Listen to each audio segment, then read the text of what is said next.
hope you enjoyed the film. It was actually the first time I've seen the film myself, and actually happened to be in Durban last year when they were screening it, and had, I think it was his first release, and unfortunately I missed it, and I intentionally didn't want to watch it at all until today. So I had a first-hand experience of watching it with you. And I think it kind of puts Timbuktu on the map, really. I think most people related Timbuktu as something far away, mysterious land somewhere. And I think with the film, hopefully we put Timbuktu on the map. And I think with what happened as well in 2012 when the coup happened, not many people knew about Timbuktu.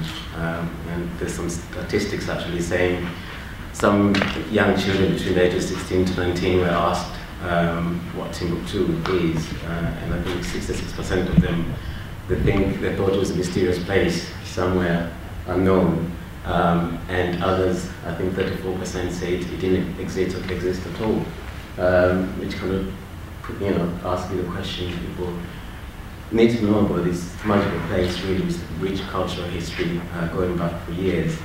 I think to start the question here, I'd like to start with Sandra. To ask one question, and then we're going to go to the audiences as well to contribute to the discussion.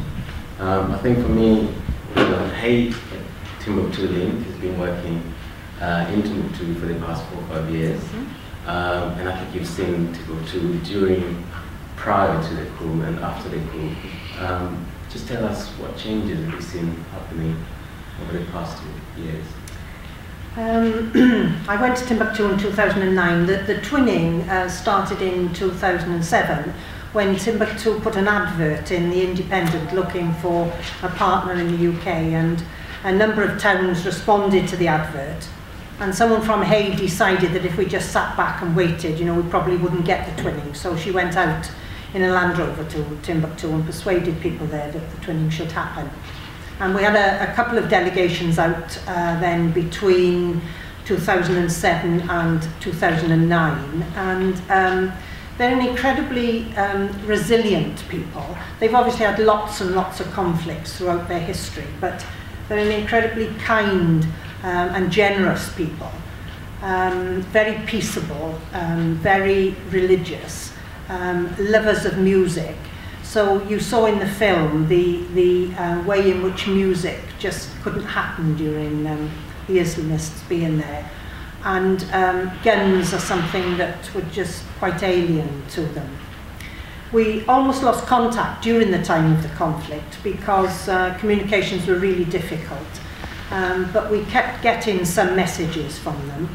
They didn't have electricity for quite a lot of the time, and they found it really difficult to communicate. But as soon as we kept sending messages to them, and as soon as things calmed down, as soon as the other forces, the French force and then the UN went in, one of the things that they said to us was how grateful they were that people from Hay kept in touch with them, that they didn't feel that they'd been totally abandoned. And we've regained most of our links with them. Almost 3/4 of the population left during the time of the conflict, some to Bamako in the south, the capital down in the south, if they had family that they'd go to there, and a lot of others went into refugee camps in neighbouring countries.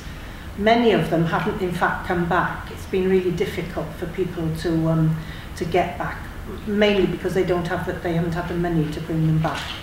And some of them will have found that life is perhaps easier in some of those other places because it's still really tough in Timbuktu.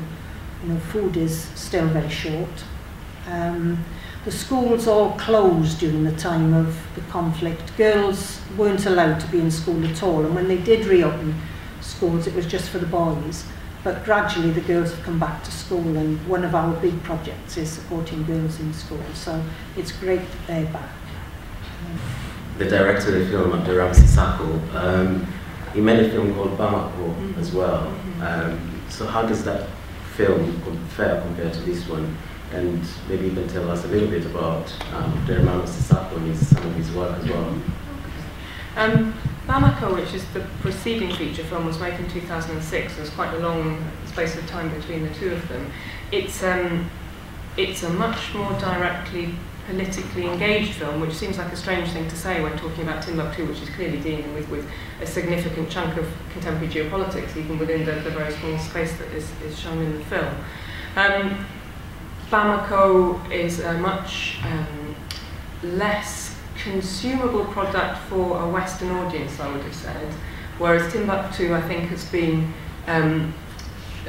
conceived with a different aim in terms of engaging particularly with a Francophone audience, and particularly with an audience that has certain ideas already in its head about what Timbuktu might mean, what the Tuareg might be, what nomadic peoples might be. Whereas Bamako, I think, though it's very complex aesthetically, so it has a short Western film within a film. It's a courtroom drama which discusses things like structural adjustment and how the IMF has impacted on a lot of West African countries, but particularly Mali. Timbuktu is clearly not a single issue film, but it's dealing with a much more, I think, recognisable format in terms of talking about a set of issues and personalising those so that an audience can really engage with them and understand. So I think they are quite radically different films in some ways. I'm really intrigued by what you say about how people have recovered from the 2012 conflict. The film itself is not filmed in Timbuktu, and clearly it's not possible to have genuine representatives of the kind of Islamic forces. So there is an extent to which Timbuktu is documentary, and an extent to which certainly I would interpret it as being a vehicle for talking about a number of issues rather than actually a sort of fictional documentary about what actually happened in Timbuktu. I think we have to be careful about how we read its clear references to the coup and to events within the coup. Thank you. What challenges have you experienced over the last years, and actually have you experienced any tribal differences when you work with certain tribes within Timbuktu? No would be the answer to the latter part of that. No real differences. We, in fact, we had 5 people, came over last year, and that was quite a mixed group in terms of their ethnic background. And there were, no issues. There never have been really they were treated as people. They are people. They responded as people. There was no difference in that respect at all.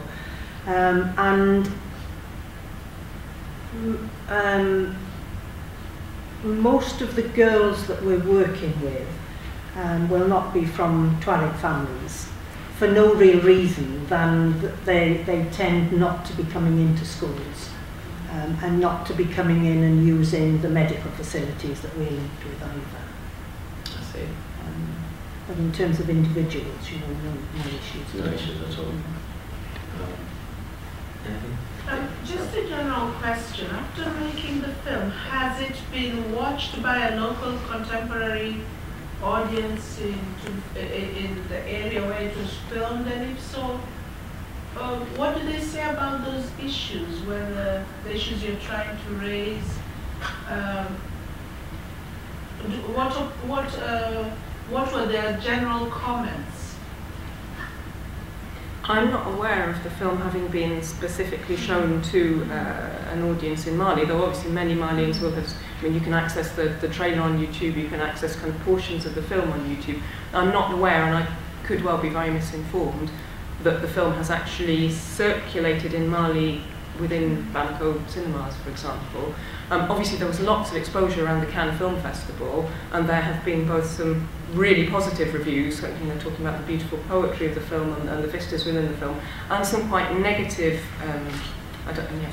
negative reviews talking about the extent to which it compacts very, very complex issues into a beautiful package and makes what is a really nuanced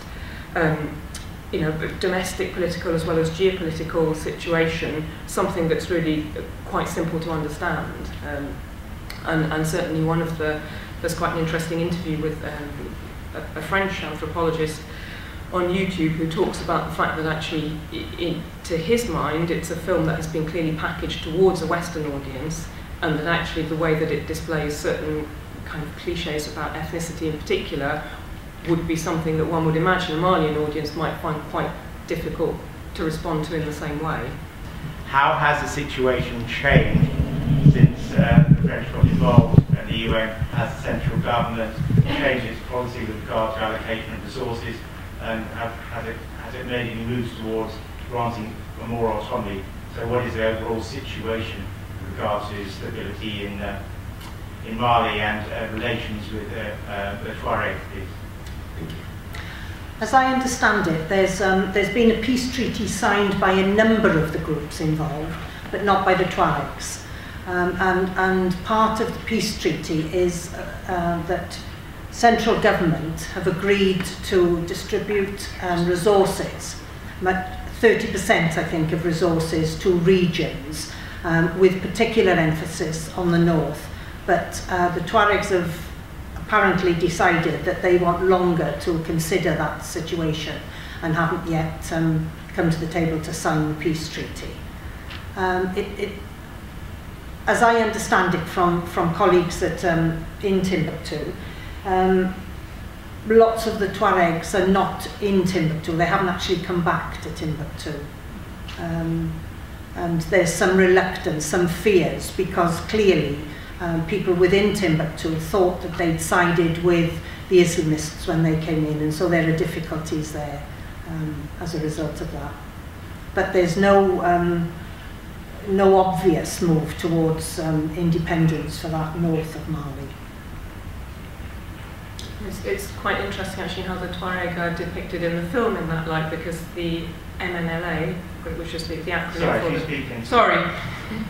It's quite interesting how the Tuareg are depicted in the film in that light, because the MNLA, which excuse me, was I think a political grouping of Tuareg who did align themselves with the jihadists, obviously are not present or very visible in the film, and the Tuareg in the film are almost seen as resistors to the jihadists, and so it's quite interesting that the Tuareg family is chosen as the focal point of the film, and that actually there's a clear profiling of a degree of ethnic and linguistic tension between these groups, but the extent to which the portions of the Tuareg were using jihadist or jihadi political Islam to further their own particular group interests is really pretty well passed over in the film.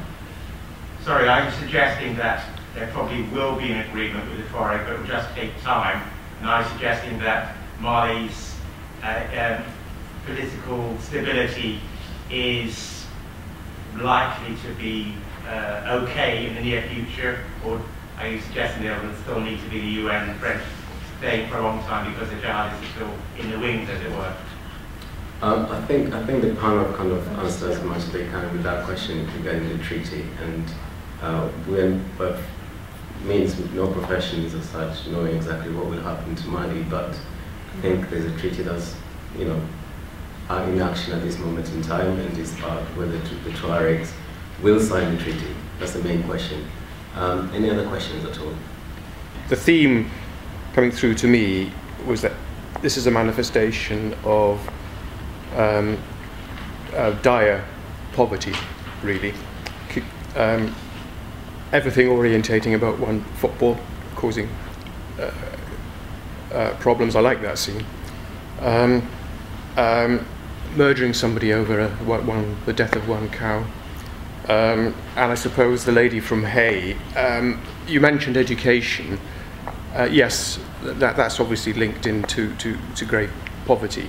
What theme of Islam do those in Timbuktu follow? That, as far as I understand it, is quite a liberal, spiritual Islam, which is based much more, as the Imam is shown as saying, on improvement of the self, rather than on kind of applying holy war in order to improve others, whether they be your domestic others or others elsewhere. And I think part of the clash there is actually what you might see as a religious cultural clash, that out of that quite liberal understanding of Islam grows a whole literary, musical culture.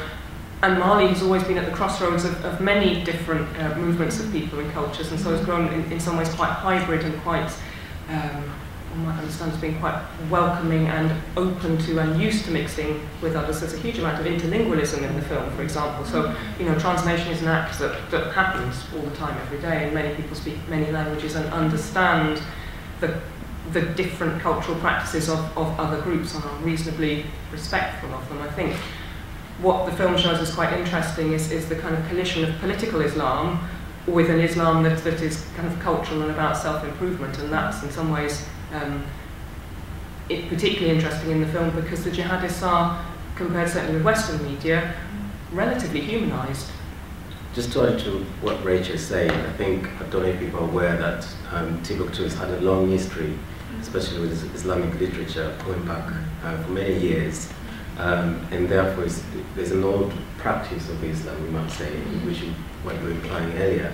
And I think there's a case of where the libraries were burned down, and it was assumed that the manuscripts, those old Islamic literature, were diminished completely, but actually they were rescued. Just going to go to the pastor first, and then. I appreciate your comment at the end that how African directors get criticised for being too complex or too simple. But the thing that was really missing from the film for me, and from this discussion, is that the Tuareg insurgency and resistance to the French goes back a long time, and it's never stopped really. And my understanding, and I think you know more about this than I do, is that it was quite opportunistic for the Tuareg to join with the jihadists in that moment. They became engulfed. I was wondering if you could talk more about this issue, what you know about it. Well, one of the reasons that the Tuareg were, of course, French colonialism, as did much of British colonialism, claimed to be abolishing slave trade. The Tuareg were absolutely key in the slave trade in that particular area prior to the sort of mid-19th century and a little bit after, which is why I raised to some extent the issue of the cowherd. But the other thing that isn't touched on at all in the film, and is the issue of the Tuareg in terms of the international drug trade, and in particular at the moment in terms of cocaine traffic. And that's not there at all in the film. I'm not saying that it should be, but I think it's a very complicated position for the Tuareg because clearly, as you say, it's opportunistic. They have historically been relatively marginalised in terms of kind of political influence, and so inevitably one turns to things that might give you influence even if they're not within central government influence. So. Yeah, I mean, I think they're almost a desperate people who've tried for a long time for independence across that section of the Sahara and have got nowhere really, despite a number of conflicts over many years. And opportunistic, yes, because here comes a group that possibly can give them what they've been looking for. But whether they will move forwards, whether there will be that sort of state, I mean, who knows? I think from my reading, they actually took the opportunity when the coup happened, was kind of indecisiveness between the Malian government to deal with the Tuareg drug business. And they saw that as a window of opportunity for them to occupy Timbuktu in the first place. And I think if that hadn't happened, if there wasn't that indecisiveness within the Malian government, we'll be talking a different story. But also when you look at the support, the huge support they received from the French army, I think there were more numbers of French officers assisting the Malian army to recoup Timbuktu than there were actually Malian soldiers themselves, which is quite extraordinary. On that note, I just want to say thank you very much for coming. Hope you enjoy the screening, and watch for Watch Africa for 2015. Thank you.